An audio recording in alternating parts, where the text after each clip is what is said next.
What's up, party people? This is Tarkus Mossberger here from Jude's Junk Comic Book Shop and YouTube channel. And today we're going to talk about wire transfers.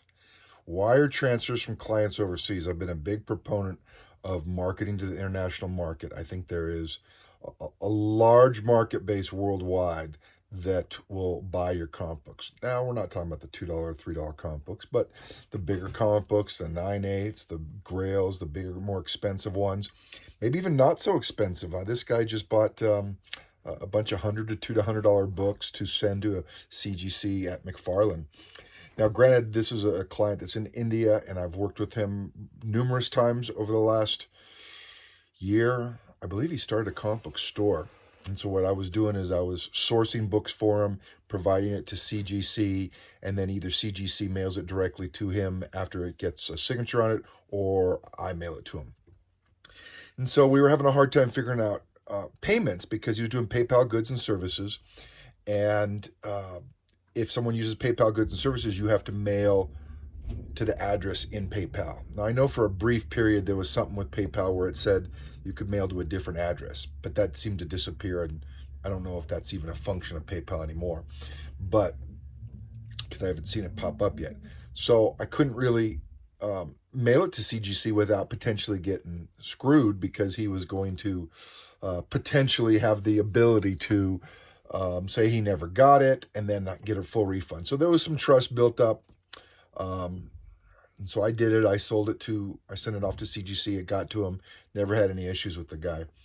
Well, there's more complex issues in other countries that I'm becoming aware of, that he's becoming aware of. He had given my friend in India some money, and my friend that's in India sent me the money to try to avoid the PayPal fees.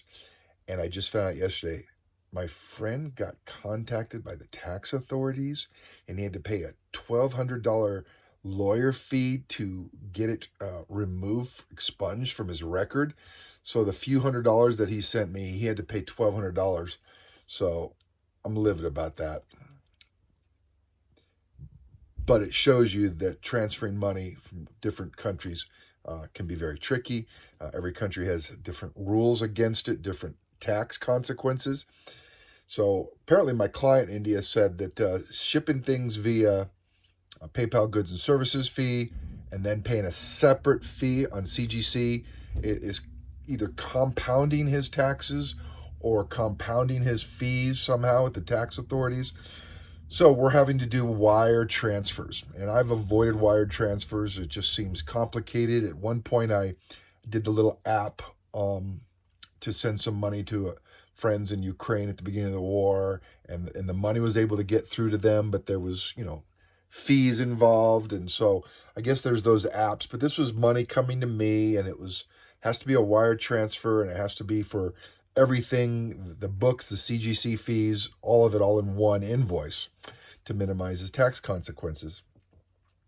And so I was not really sure about this. I was a little leery because, giving out my bank account number, can I get ripped off? So anyways, I talked to Wells Fargo, my bank. I got the information for the wire transfer, and I asked them, can someone use this to scam me? And they said no.